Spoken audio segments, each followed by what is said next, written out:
કાંકરેજ તાલુકામાં કેવડપુરી થડી જાગીર મઠમાં ગાદીપતિનો વિવાદ હજુ નથી શમી રહ્યો।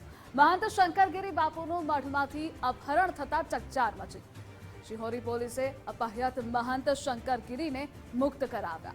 દેવદરબાર જાગીર મઠના મહંત બળદેવનાથ બાપુએ મહંત તરીકે શંકરપુરીની વરણી કરી હતી, તો બીજી તરફ આસપાસના ગામના લોકોએ નવા ગાદીપતિ તરીકે મહંત અંકિત પુરીની ચાદર વિધિ કરી।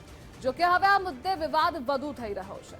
ઉલ્લેખનીય છે કે મઠના મહંત જગદીશ પુરી 19 નવેમ્બરે દેવલોક પામ્યા હતા।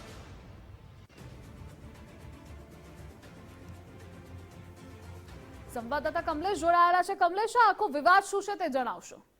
જી બિલકુલ, વાત કરવામાં તો કાંકરેજની ગંગાથળી મઠમાં મહંતનું જે અપહરણ કરાયું તો કહી શકાય કે છેલ્લા 1.5 થી 2 મહિનાથી જે આ ગાદી છે, ગાદી માટે વિવાદ ચાલી રહ્યો છે। ત્યારે કહી શકાય કે બળદેવપુરી મહારાજને ત્યાં આગળ કહી શકાય કે બેસાડવાની વાત હતી, તો એક તરફ શંકરપુરી મહારાજને બેસાડવાની વાત હતી। ત્યારે ગામ લોકોએ બધા એકઠા થઈને કહી શકાય કે શંકરપુરી મહારાજને ત્યાં આગળ ગાદીપતિ બેસાડ્યા હતા, જેનો કહી શકાય કે લોકોએ વિરોધ પણ નોંધાવ્યો હતો। વિરોધ વચ્ચે કહી શકાય કે પોલીસ પ્રોટેક્શન સાથે તેમને ત્યાં બેસાડવામાં આવ્યા હતા અને ત્યારબાદ મામલો ઠારે પડતા આજે ફરી પાછું જે શંકરપુરી ગીરી બાપુ હતા તેમનું આજે અપહરણ કરાયું હતું। ત્યારે બાબતની પોલીસે જાણ થતા પોલીસે તેમને અપહરણની ચુંગાલમાંથી છોડાવ્યા હતા અને કહી શકાય કે તમામ જે પક્ષો છે સામસામે અહીંયા ફરિયાદ નોંધવા માટે અત્યારે પોલીસ પહોંચ્યા છે। પોલીસે બંનેની વાતને સાંભળીને આગળની તપાસ હાથ ધરી છે।